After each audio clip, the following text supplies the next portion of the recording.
তোমার টাকা নাই, ভালো একটা জবও নাই, আমি কি বুঝে তোমার সাথে রিলেশনটা টিকিয়ে রাখবো? আমার দ্বারা আর হচ্ছে না, লেটস ব্রেক আপ। আমার কপালটাই খারাপ। জীবনে প্রথম তোমাকে চেয়েছিলাম, তা আবার মন থেকে, কিন্তু পেলাম না। কি ভাবছিস আমি এটাই বলবো? আরে পাগল, কপাল আমার খারাপ না, কপাল তোর খারাপ। কারণ একজন সত্যিকারের ভালোবাসার মানুষ পেয়েও তাকে দূরে ফেলে দিচ্ছিস, যে কিনা তোকে মন থেকে ভালোবাসতো। তুই কি ভেবেছিলি আমাকে কষ্ট দিবি, আমাকে ছেড়ে চলে যাবি, আমি নেশা করব, তুই থাকবি তোর স্বপ্নের ঘর সাজাতে ব্যস্ত, আর আমি থাকবো অন্ধকার ঘরের এক কোনায় নেশায় আসক্ত। ভুল ভাবছিস।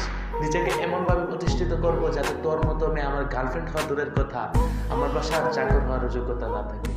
হ্যাঁ, মূলত আমার একদিন বুঝবি, সেদিন ভালোবাসার মানুষ খুঁজে, কিন্তু আমাকে পাবি না।